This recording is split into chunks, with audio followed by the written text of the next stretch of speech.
仔细看，她的肚子可以瞬间变大3倍，疼痛随之而来，她每天都要经历好几次，类似生孩子的痛苦。大姐的肚子在变大之前没有任何征兆，刚刚还在晾衣服，突然感觉不对劲，在丈夫的帮助下躺了下来，肚子也在肉眼可见的变大，而且变得硬邦邦的。丈夫能做的只有帮她按摩一下，除此之外无能为力，只能眼看着大姐疼痛不止。经过几分钟的阵痛，肚子又慢慢恢复到了正常大小，可大姐还没缓过气来，肚子又在短短几秒钟之内变大，她又要经历一次分娩的痛苦。丈夫说这样的过程每天都要经历6次以上。大姐平时的腰围是77厘米，肚子变大后腰围就成了91厘米，整整大了11厘米。然而令大姐更绝望的是，医院根本查不出肚子变大的原因，他们甚至去了妇产科，可是医生却说她很健康，但是肚子变大已经严重影响到了生活。大姐刚在市场买完菜，回家的途中肚子变大说来就来，完全不分场合。节目组脱下外套帮大姐躺下，大姐的叫声引来路人围观，路人看到这一幕也是懵的一逼。丈夫很快赶到，不停地帮大姐按摩肚子，经过长时间的折磨，肚子终于恢复了平静。大姐筋疲力尽地吐出一句话：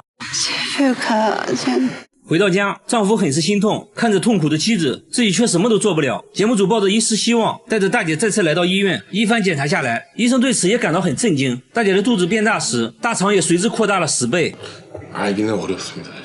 生理上没问题，那8成就是心理问题。节目组又找到心理医生沟通下来才知道，原来大姐的前夫有家暴，这给大姐带来严重的身心伤害。她把一切痛苦都藏在心里，长期的压抑无处释放。和现在丈夫在一起后，生活恢复了平静，大姐心理上的压力在慢慢释放，才会以肚子变大的形式体现出来。丈夫听后很自责，认为自己没有和妻子好好交流过，不知道妻子承受了这么多委屈。他决定以后给大姐更多的陪伴，让大姐释放压力，最后还对大姐来了个深情告白。和大姐一样，下面这个女人的肚子也很神奇，她怀孕3天就要生了，但是她却什么都不知道。3天前，她因为胃痛来医院检查，没成想却检测出了婴儿的心跳声。医生说你这不是胃病，你要去妇产科啊，你这是怀孕要生了。大姐听到这个消息震惊了，这什么情况？护士也震惊了。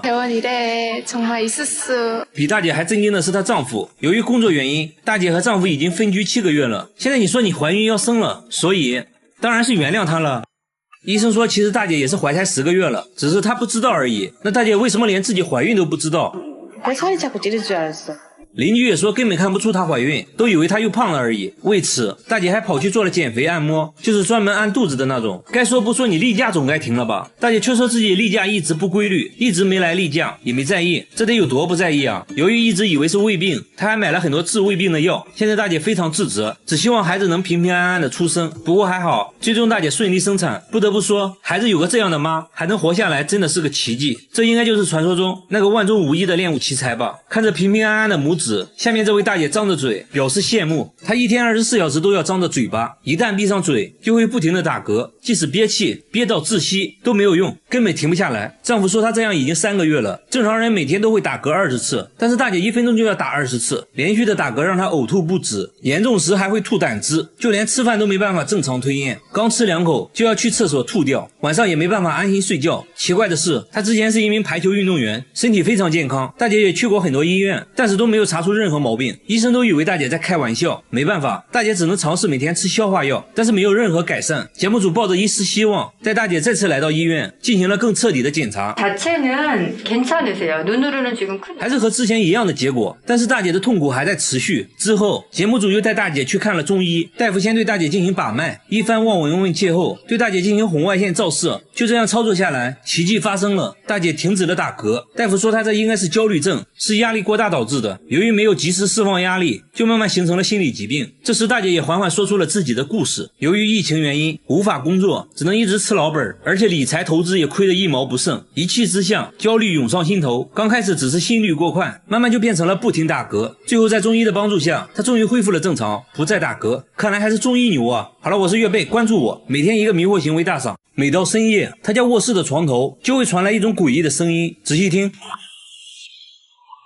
把床移开后没有任何发现，但是诡异的声音仍然存在。主人说声音主要有2种模式，有时候是哒哒哒哒，有时候是 gay gay gay。我记得只有德爷才会发出 gay gay gay 的怪叫啊，难不成里面住了个德爷？有时候主人拍一下床头，声音就会停止，主人认为里面住了个生物，而且刚买床的时候并没有任何声音，声音是在2年后开始出现的。为此，节目组找到了声音分析专家，专家分析后认为这应该是某种生物移动时产生的声音。节目组还找来了专业的木工，木工说真的是奇怪，我没有听过这种声音，这不像是木头能发出来的。所以床头真的有某种生物吗？说再多也没用，直接拆开看看不就知道了。但是床头里面空空如也，没有发现任何生物。节目组决定继续拆解床头，随后把拆解的床头送到医院做核磁共振。医生发现木板里面有一个白色物体，经过反复实验观察后，医生确定这就是一只3厘米长的虫子，而且还发现了虫子吃木头的痕迹。节目组锯开木头后，果然发现了一只白白胖胖的虫子，不一会儿又找到一只，你别说，看着还挺可爱的，烤着吃一定很香。昆虫专家说，木头被做成床之前，虫卵就已经存在了，之所以2年后开始出现声音，是因为当时环境温度比较适宜，虫卵就孵化了，孵化后就开始吃木头，诡异的声音也就出现了。至于主人说的2种声音模式，是他吃木头时的不同状态而已。至此真相大白，我觉得商家还是挺良心的，起码用的真的是实木材料。同样遭遇怪异事件的还有下面这位小姐姐，她家的电视总会无缘无故的自动打开，出门前关闭电视，回来就看到电视早已打开，尤其是在3更半夜，自己睡着觉就会被电视吵醒，客厅却一个人没有，想想都觉得可怕。主人说电视每天都会自动打开，而且没有任何规律。第一次出现这种情况是在3年前，那天他正在厨房洗碗，突然就听到了电视声音，刚开始他也没太在意，慢慢的这种情况越来越频繁，他开始检查电视的各种设置，并没有设置自动开关机的时间。后来找售后换了一台电视，也还是会出现自动开机的情况，该不会是电视机自己想看电视吧？他当着节目组的面关闭了电视，没一会儿电视就自动打开了，即使取出遥控器电池，电视还是会自动打开，这就很不科学了。走进科学节目组决定请教专家，专家说电视遥控器发出的信号是红外线，家里可能存在能发出相同红外线的电器，才使得电视接收到信号就打开了。随后专家对家里所有电器展开探测，最后怀疑是电源插排，但是把插排断电后还是检测出了与电视遥控器相同的红外线信号。专家又尝试关闭无线路由器，紧接着红外线信号就消失了，那说明问题就出在路由器上。但专家说并不是，路由器不会产生红外线，罪魁祸首是路由器的充电器，充电器长时间的使用就会产生不必要的红外线，如果恰巧和遥控器红外线一样的话，电视接收到信号就会打开。果然在拔掉充电器后，电视没再出现自动打开的现象，至此真相大白，这就是一种巧合而已。上面2个都是家电家具问题，但是下面这位大妈家里出现了不应该出现的东西，她家里平白无故的出现了一包牙齿，参差不齐，大约有20颗，看样子像是小孩子的牙。牙齿是大妈在厨房整理橱柜时发现的，当时都吓懵逼了。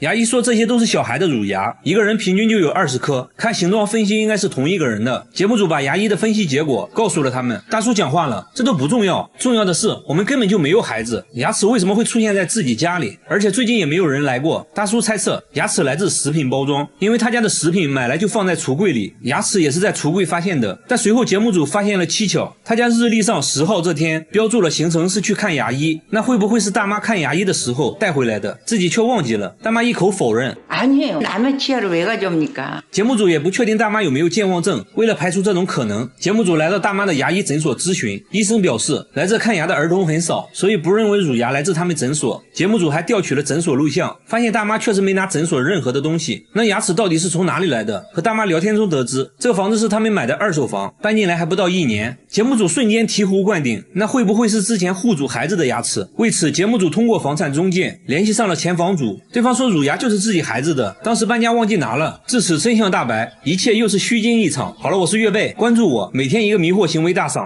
他吃冰淇淋要加辣椒酱，一口下去冰火2重天，还说口感很像奥利给。咖啡里也要加入半瓶辣椒酱，搅拌一下一饮而尽。他说餐厅的辣椒一点都不辣，会随身带着一瓶秘制辣椒酱。吃炸酱面要先来上1勺免费辣椒，再加入自己秘制辣椒，好家伙，直接成了辣椒拌饭。旁边大哥闻了一下就辣到咳嗽，吃完呢记得喝点水，水里也要挤入辣椒酱。更奇葩的是，喝感冒药也要加辣椒酱，还说这样容易出汗，好得快。剩下的一点药汤里再加上米饭，这样更有食欲了。感冒好了就要吃烧烤，喝啤酒那自然少不了辣椒酱，喝这么一杯顶过去2杯。不仅如此啊，连他7岁的儿子都酷爱辣椒酱，米饭必须拌辣椒才能吃，连黄桃罐头都要蘸辣椒。刚开始工作人员还以为是番茄酱，尝了一口，厉害厉害。和他爸爸一样，他喝水也只喝辣椒水，不仅是辣椒，各种各样的芥末也是他的最爱，如果不给吃他就会哭。那他们真的健康吗？经过检查，医生发现父亲患有严重的胃溃疡，儿子很幸运暂时没发现问题，但医生还是建议少吃，毕竟正在长身体，要多吃有营养的东西。如果吃辣有段位，下面这位大妈也属于王者级别，她10分钟就能吃完一盆辣椒，这就是她今天的午饭。为了增加口感，她会用辣椒蘸辣椒酱，嘎嘣脆，好像吃黄瓜一样。她竟然没有丝毫反应，这该不会是假的吧？工作人员决定尝一下，咬下一小口，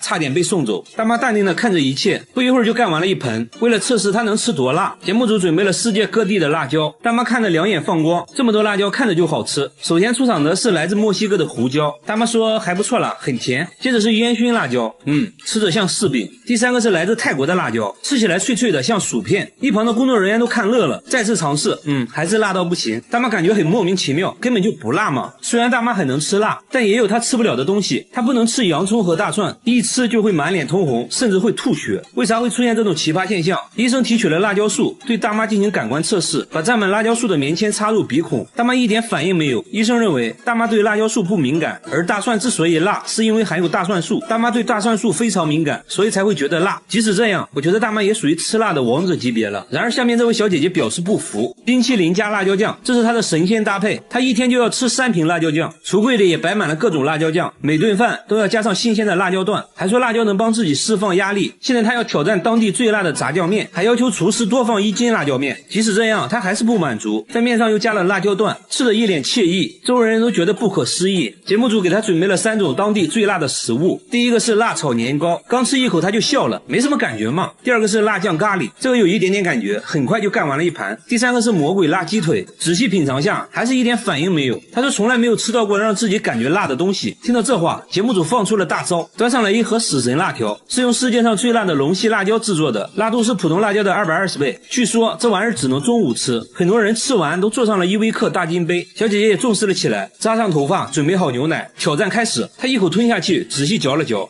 还不错。刚开始有点甜，后面有一点点辣。即使这样，她依旧一滴汗都没出。不过这样吃辣，屁股受得了吗？经过检查，医生说她患有轻微的食道炎和痔疮，必须要改变饮食习惯了。好了，我是月贝，关注我，每天一个迷惑行为大赏。他把风油精涂在眼睛上，一天就要用掉1瓶，边涂还边笑，说涂完神清气爽。大叔随身都带着2瓶，家里到处都是风油精，看电视的时候涂，开车的时候涂，半夜也要涂1次。最急的人是他老婆，怕他涂死了，而他自己却说自己根本离不开风油精。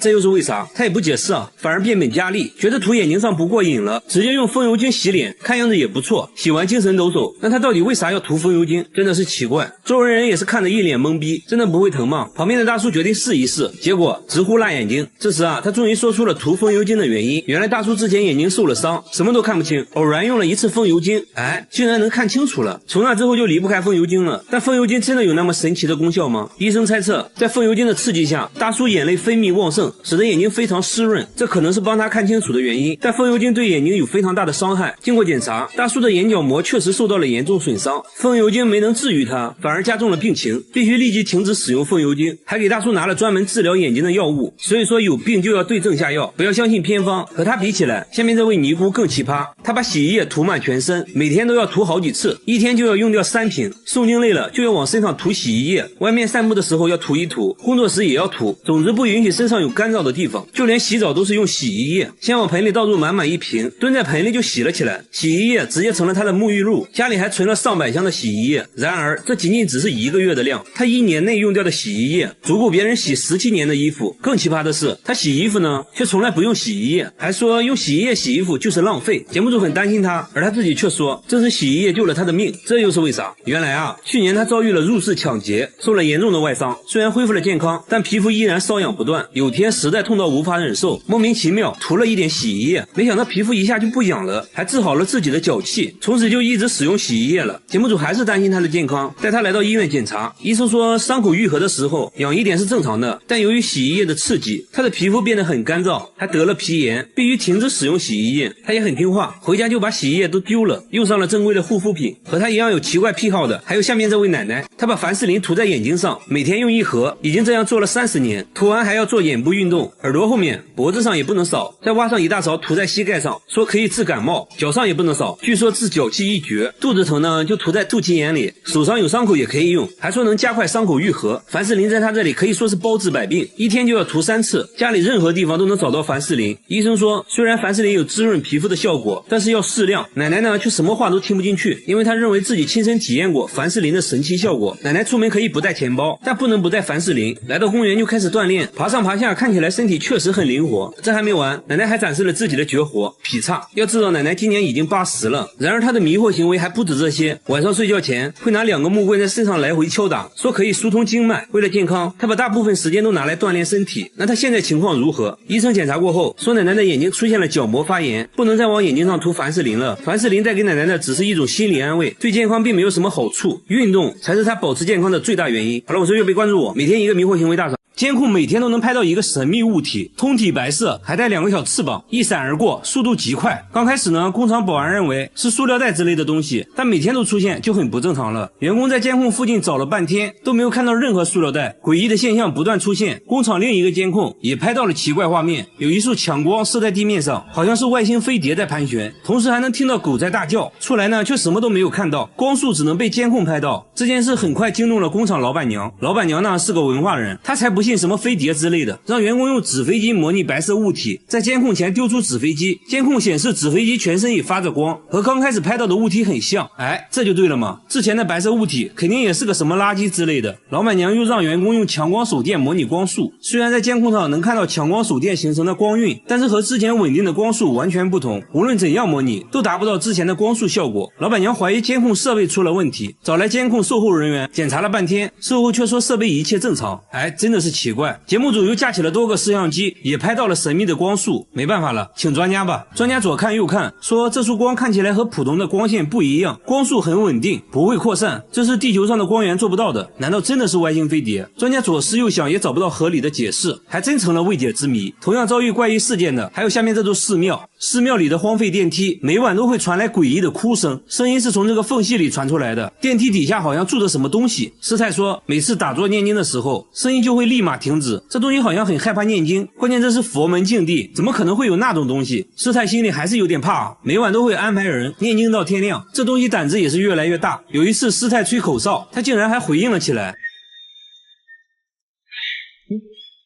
那会不会是小动物之类的？师太说下面全是水，不可能有动物能存活的，那这电梯下面到底是什么？节目组决定把相机伸到下面一探究竟，左看右看，除了一滩死水，里面啥都没有。接着又把相机伸到水下，还是一无所获。师太想吹口哨引起这东西的回应，这次未能如愿，里面还是静悄悄的，实在没办法了。节目组决定拆电梯，还把电梯里面的水都排空了。工作人员壮着胆子爬了下去，环顾四周没有看到任何生物，工作人员不放弃，继续翻找。突然一只树蛙跳了出来，难道声音就是他发出来的？专家再次听了下录音，哎，还真是树蛙的叫声。之所以声音和平时蛙叫有差别，是因为它们正处在发情期而已。解决了寺庙的问题，下边的玩具又出现了新问题。这个玩具频频传来怪声，只要静静的听，就能听到滴答滴答的声音。他有次还看到女儿半夜跟玩具对话，这把他吓了一跳。女儿却表示自己很喜欢这个玩具，真的是奇怪，一个实木玩具怎么可能会叫？有时候主人气不过，用力敲2下，它又会稍微消停一会儿。不过凡事要讲科学，节目组用话筒录下了这个怪声音，找到了声音分析专家，对录下来的声波进行了波长分析。专家说声波间隔不一样，很明显是一种有生命的东西，应该是某种生物移动时产生的声音。哎，真是见了鬼了。主人拿着玩具又找到了一位木工，木工研究了半天，说自己没有听过这种声音，这不像是木头能发出来的。所以床里真的有某种生物吗？主人做了个奇葩的决定，把玩具带到了医院，干嘛呢？上 CT 机。医生们也是第一次给床做 CT， 看了半天，终于看到了一点点奇怪的地方。这个木头边框里面有个3厘米的东西，经过反复实验观察，医生确定这就是一只3厘米长的虫子，而且还发现了虫子吃木头的痕迹。看到这个东西，夫妻是想哭又想笑，原来都是他在搞鬼。好了，我是岳飞，关注我，每天一个迷惑行为大赏。厕所墙上长出了头发，缝隙里还有一点点红色印记，看着好像是血。主人轻轻拽了一下，就掉了好几根，吓得他赶紧停手，生怕拽出来个人头。而且厕所墙壁很厚，里面还是中空的，难不成里面真的有东西？房子呢是他们租的，才住进来2个月而已。房东过来左看右看，说可能是什么植物的种子发芽了而已啊，没什么大惊小怪的，反正我房子没问题，这墙里面什么东西都没有。说完直接就走了，但他却感觉事情并不简单。节目组剪掉了一段头发去找专家，专家看看了半天，说这确实是人类的头发，那墙上为啥会长头发呢？专家猜测有人摔倒后撞碎了墙上瓷砖，头发就卡在了缝隙里。接着还做了个实验，把假发绑在锤子上，用力敲打瓷砖，果然真就有很多头发卡在了上面。但他却说自己根本就没有摔倒过，而且自己头发长度也不符合呀。那到底是谁的头发？她给出差的老公打电话，老公一听直接就说是她的头发。哎，咋回事呢？等老公出差回家后，果然就对上号了，头发长度也吻合。丈夫坦白说出差前喝多了，在厕所跌倒了，当时也没太在意，第二天直接就出差了，到现在头上还有个大包，嗨，又是虚惊一场。然而下面这家的厕所里也发生了一件怪事，他家厕所住了一个看不见的人，只要关上灯就会传来洗手的声音，哗啦哗啦的，肥皂上出现了奇怪的痕迹，地上也经常一片狼藉，打开灯呢却什么都没有，关键厕所都安装了防盗窗，地漏也是堵死的，不可能有东西能进来啊。这种怪异的现象整整持续了半年，搞得一家人精神崩溃，甚至怀疑是被什么不好的东西缠住了。节目组在厕所安装了摄像头，一夜过后查看录像，却看到了让人头皮发麻的一幕，马桶里竟然钻出来一只大老鼠啊，来到地面就开始疯狂破坏，发泄完又钻进马桶走了。主人这才恍然大悟，说有一次上厕所就感觉被什么东西顶了一下啊，现在想想都后怕，吓得他直接跑到了邻居家上厕所。关键他家在18楼啊，这老鼠是怎么钻上来的？这很不科学。专家说老鼠会游泳，马桶管道只有 S 弯的部位会存水，老鼠完全可以爬上来。专家决定用粘鼠板抓住它，围着马桶放了4个，但这老鼠成精了，好像意识到了危险，左闻闻右看看，迟迟没有来到地面，犹豫了好久，最终绕过粘鼠板跳了下来。毕竟是经历过大风大浪的老鼠，板子上的美食也不能诱惑它，它竟然推开了粘鼠板，一个风骚走位又溜回了马桶。工作人员决定用另一种方式阻止它，在楼下的总管道上安装了防回流输水阀，这样只能朝一个方向打开，老鼠就爬不上来了。这下世界安静了。然而下面这家厕所里好像也住了什么东西，他家的厕所会叫，只要静静的听就能听到咕呱咕呱的声音。有一次主人就看到一个黑影从洗手盆里钻了进去，好像是一个小动物，他们壮着胆子决定把这玩意儿吊出来，用绳子把虫子绑住，吊在半空等待它上钩。没一会儿果然钻出来一个什么东西，离近了一看原来是一只青蛙，它直接一口就把虫子吞了，但感觉不对劲又吐了出来。奇怪，家里怎么会出现青蛙？而且他们家住在9楼，哎，这很不科学。刚开始以为是邻居家的宠物，但邻居却说家里并没有养宠物，楼上楼下都问过了，没有人养青蛙。专家研究了半天，说看着应该是典型的树蛙，虽然树蛙会爬墙，但是你这是9楼，树蛙根本是爬不上来的，洗手台的水管和马桶管道还不一样，不可能通过管道爬上来。专家猜测了很多原因，都被否定了啊，一筹莫展，没有任何线索。最后主人说之前从家里带来过一些生菜，专家恍然大悟，说蔬菜内部一般都会有虫卵或者小昆虫之类的，这只树蛙应该就是这样来到厕所的。接下来展开了营救，锯开水槽，树蛙就跳了出来，小小的一只，随后就呱呱呱的放生了。好了，我是月贝，关注我，每天一个迷惑行为大赏。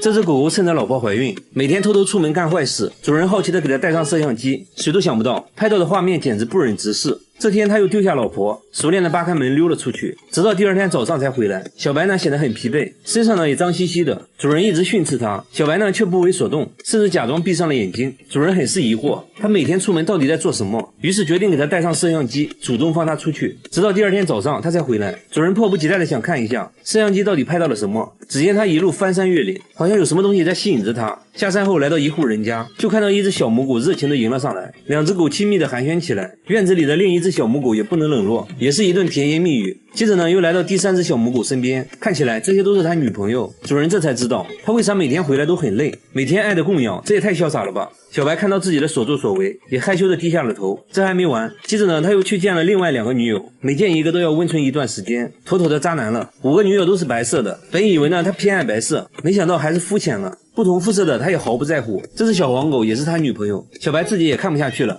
直接假装睡着了。妻子小黑很绝望，知道你渣，没想到这么渣。但更夸张的还在后面，主人决定带着小白亲自去见见他的女朋友们。据这家主人说，小白每天都会来，并且呢还跟自家的狗生了一窝小狗仔。不仅如此，小白在其他地方的孩子更多，只要他去过的地方都有他的孩子。没想到啊，在回家的路上，小白又看上了一只小黑狗，说着呢就要去约会，还好被主人及时拉了回来，强行带回了家。主人决心让小白做个好老公，禁止他外出，好好和老婆在一起。为了营造气氛，主人还给他们搭建了婚房，让他们重新培养感情。小白呢显得很沮丧，他的快乐没有了。他家客厅成了墓地，每天早上都会出现上万只死掉的蜜蜂，蜜蜂尸体能装满3个垃圾桶。然而更多的蜜蜂还在源源不断的涌进来就算把纱窗打开，蜜蜂也不走，好像屋里有什么东西吸引着它。主人也是惨被蜜蜂围攻，蛰得满头大包一到晚上更夸张，整个天花板都会震动，还会传出一种怪声没办法，晚上只能睡在卧室的帐篷里。然而邻居家并没有出现这种情况，附近呢也没有养蜂场，那他们是从哪里来的？为什么偏偏选择他家？他家是有什么东西在吸引蜜蜂吗？真的奇怪第二天，节目组再次上门，主人说今天死掉的蜜蜂很少，工作人员敲了敲天花板，里面也没有发出嗡嗡的声音，难道是一夜之间都死了？节目组用热像仪也没有检测到任何温度，决定打开天花板看看到底什么情况，找来了专业养蜂人，一打开就发现一个硕大的蜂巢，蜜蜂也都活着，还发现客厅出现的蜜蜂都是通过电线孔钻出来的。原来当蜂巢内部温度过高时，蜜蜂会扇动翅膀来通风，就会出现嗡嗡的声音。之所以现在蜜蜂安静下来，是因为天气降温了，它们一年只能生产出1个蜂巢，现在有6个蜂巢，说明它们已经在天花板生活6年了。那没什么好说的，直接给蜜蜂搬家，最后还收获了17公斤的蜂蜜。主人说这就算6年的房租费了。然而下面村庄发生了更离奇的事，每到凌晨1点，整个村子就会传来龙的叫声。村长说声音是从半年前开始的，每到凌晨1点就会准时响起，一直持续到早晨不戴耳塞根本没法睡觉，很多人受不了都搬走了。有村民认为是之前开山采石动了龙脉，而节目组却认为是锅炉的声音，但村长说自己早就检查过了，锅炉一切正常。节目组继续寻找声音来源，这时一个类似的声音传来，来到屋内才发现是缝纫机的声音，但声音非常小。缝纫机表示这个锅我不背，那难道是管道施工惹的祸？但施工队表示从来不会在凌晨施工。一时间关于声音的说法越来越多，听起来也越来越灵异。又来到了凌晨，节目组全体动员，在村中各个角落寻找声音来源，还安装了声纳设备来监控。不一会儿，声音准时响起，大家都指向了同一个地方，正是锅炉所在的位置。声纳设备也检测出声音就来自村长家的锅炉。这就很尴尬了，村长还是不肯相信，明明自己检查过的。锅炉售后人员排查了半天，终于找到了问题所在，锅炉上一个电磁阀产生了滑动，导致了这种不寻常的声音。维修完毕，村民终于可以睡个好觉了。同样在凌晨出现诡异声音的还有下面这个公寓，每到凌晨4点，整个公寓就会传来敲门声，有时候是玻璃球掉地上的声音。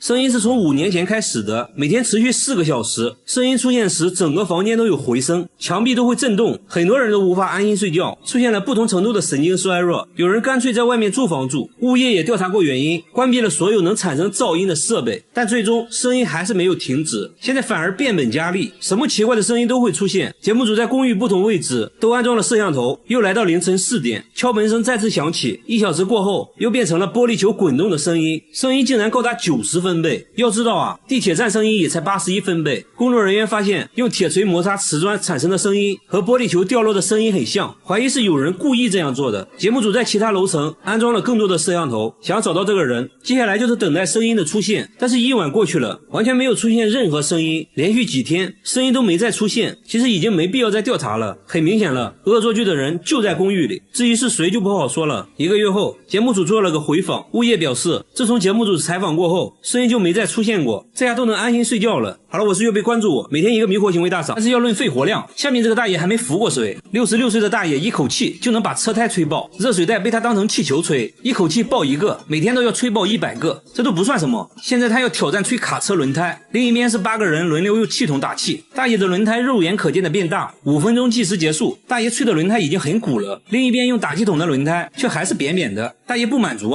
他要继续挑战，让节目组在轮胎上放了一个架子，上面又站了20个小伙子，他要在负重的情况下把轮胎吹爆。大爷一阵猛吹，上升的感觉吗？